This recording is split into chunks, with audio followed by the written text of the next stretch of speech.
Pernah kebayang nggak sebuah ikrar yang dianggap suci seperti pernikahan justru bisa membuat keberadaan seseorang lenyap di mata hukum Indonesia? Ini adalah sebuah paradoks yang, jujur aja, sangat menyakitkan. Nah, kutipan ini, wah, langsung kena banget ke inti masalahnya. Coba bayangkan konflik batinnya. Niatnya mau ibadah, mau menyempurnakan agama, tapi ujung-ujungnya malah dianggap tidak ada oleh negara sendiri. Oke, jadi biar kita semua paham pernikahan siri itu apa sih sebenarnya? Gampangnya gini, pernikahannya dianggap sah menurut aturan agama. Tapi di mata hukum negara, itu sama sekali nggak kelihatan. Nggak ada catatannya, nggak ada buku nikahnya, dan yang paling penting, yaitu nggak ada perlindungan hukum sama sekali. Terus pertanyaannya kan, kenapa sih praktek kayak gini masih aja ada di zaman sekarang? Yuk, kita coba bedah satu persatu alasannya. Alasan yang paling sering kita dengar ya, praktis. Banyak yang menganggap nikah siri ini semacam pintu darurat buat menghindari birokrasi KUA yang katanya ribet, lama, dan melelahkan. Jalan pintas lah istilahnya. Nah, disinilah mulai menarik nih. Di permukaan, alasannya kelihatan simpel. Malas ribet sama birokrasi. Tapi kalau kita gali lebih dalam, motif tersembunyinya bisa jauh lebih kelam. Analisis hukum menunjukkan ini sering jadi celah buat poligami tanpa perlu izin istri pertama, atau bahkan jadi komoditas lewat jasa-jasa nikah siri online yang makin marak. Jadi, ini tuh udah bukan lagi soal, ini kan pilihan pribadi saya. Seringkali ini jadi tindakan yang disengaja, semacam penyelundupan hukum buat mengakali undang-undang perkawinan kita yang sebenarnya dibuat untuk melindungi keluarga. Dan ternyata, penyelundupan hukum ini cuma awalnya aja. Praktek ini bisa berevolusi jadi sebuah kejahatan yang sangat sistematis. Sumber analisis kita membedahnya jadi 3 dimensi eksploitasi yang terus terang mengerikan.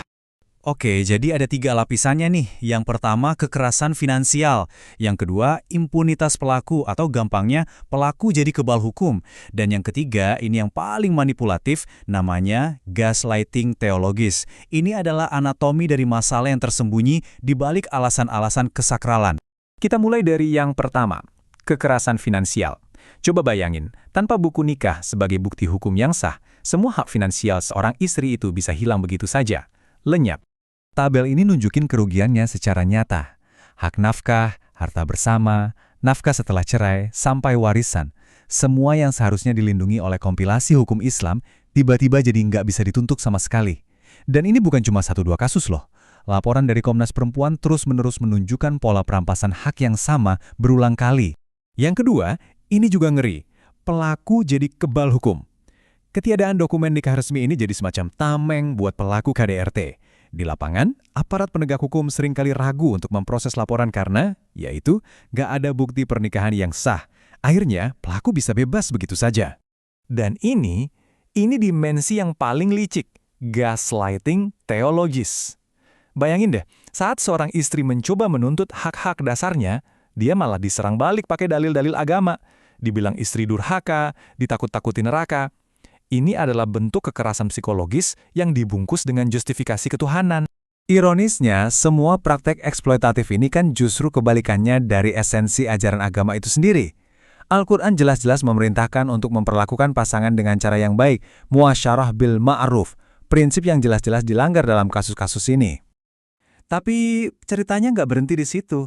Ada korban lain yang sering kali nggak kelihatan, yang menanggung konsekuensi paling berat dan paling memilukan. Anak-anak yang lahir dari pernikahan ini. Begini, secara hukum administrasi, anak yang lahir dari pernikahan siri itu seolah-olah putus hubungan perdatanya sama ayahnya. Akibatnya apa? Nama ayahnya nggak bisa dicantumkan di akta kelahiran. Memang ada sedikit harapan. Ada putusan Mahkamah Konstitusi di tahun 2010 yang pada prinsipnya bilang kalau anak di luar pernikahan tetap punya hubungan perdata dengan ayah biologisnya. Ini membuka jalan untuk pengakuan hukum. Tapi pertanyaannya, jalan hukum yang kelihatannya bagus di atas kertas ini beneran gampang diakses nggak sih di lapangan oleh mereka yang paling butuh? Kenyataannya, jauh dari gampang. Prosesnya itu butuh gugatan ke pengadilan, butuh tes DNA yang biayanya mahal, belum lagi biaya pengacara. Dan kalaupun semua itu bisa dilewati, ada beban lain yang jauh lebih berat.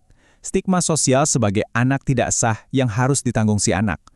Ini sama saja merampas hak identitasnya, hak warisnya, dan pada dasarnya merampas masa depannya.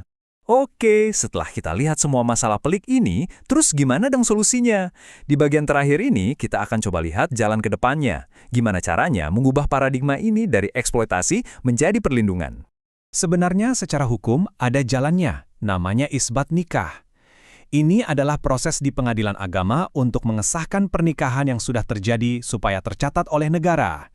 Ini adalah jalan untuk mengembalikan hak-hak yang tadinya hilang. Tapi, yaitu, punya alat hukumnya aja tuh nggak cukup kalau cara pikir kita sebagai masyarakat nggak berubah. Karena akar masalahnya itu jauh lebih dalam dari sekedar urusan administrasi. Dan kutipan ini menurut saya merangkum semuanya dengan sempurna banget. Spiritualitas yang sejati itu nggak mungkin dan nggak akan pernah bisa dibangun di atas penderitaan dan perampasan hak orang lain. Titik. Jadi, poin kuncinya tuh ini. Mencatatkan pernikahan ke negara itu bukan cuma urusan duniawi, bukan cuma soal birokrasi. Justru, itu adalah bentuk pelaksanaan amanah, sebuah tanggung jawab dalam beragama untuk melindungi harkat dan martabat manusia, terutama perempuan dan anak-anak. Jadi, pertanyaan terakhir ini buat kita semua renungkan.